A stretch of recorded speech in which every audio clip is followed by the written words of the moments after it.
नमस्कार। आज हम जानेंगे 51वें श्लोक का अर्थ। इस प्रकार भगवान श्री कृष्ण ने अपने विश्व रूप को संवरण करके चतुर्भुज रूप के दर्शन देने के पश्चात जब स्वाभाविक मानुष्य रूप से युक्त होकर अर्जुन को आश्वासन दिया, तब अर्जुन सावधान होकर कहने लगे। श्लोक 51। अर्जुन उवाच दृष्ट्वेदं मानुषं रूपं तव सौम्यै जनार्दन इदानीमस्मि संवृत्तः सचेतः प्रकृतिं गतः। श्लोक का अर्थ। अर्जुन बोले, हे जनार्दन, आपके इस अति शांत मनुष्य रूप को देखकर अब मैं स्थिर चित्त हो गया हूँ और अपनी स्वाभाविक स्थिति को प्राप्त हो गया हूँ।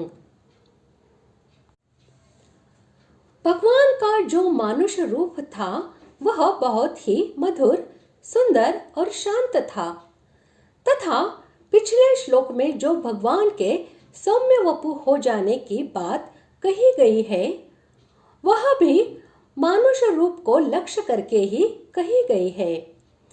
इसी बात को स्पष्ट करने के लिए यहाँ रूपम के साथ सौम्यम और मानुषम इन दोनों विशेषणों का प्रयोग किया गया है। सचेता, संवृत्तः और प्रकृतिम गतः का यह भाव है कि भगवान के विराट रूप को देखकर अर्जुन के मन में भय, व्यथा और मोह आदि विकार उत्पन्न हो गए थे। उन सब का अभाव इन पदों के प्रयोग से दिखलाया गया है।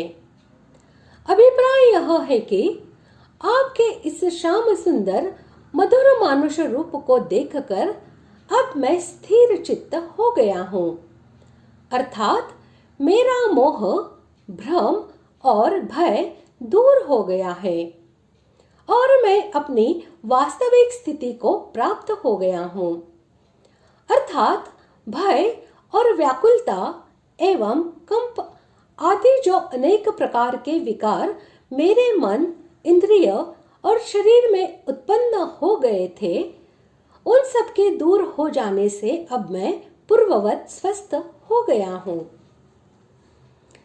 इस प्रकार आज हमने 51वें श्लोक का अर्थ जान लिया है। अगले भाग में जानते हैं 52वें श्लोक का अर्थ। धन्यवाद।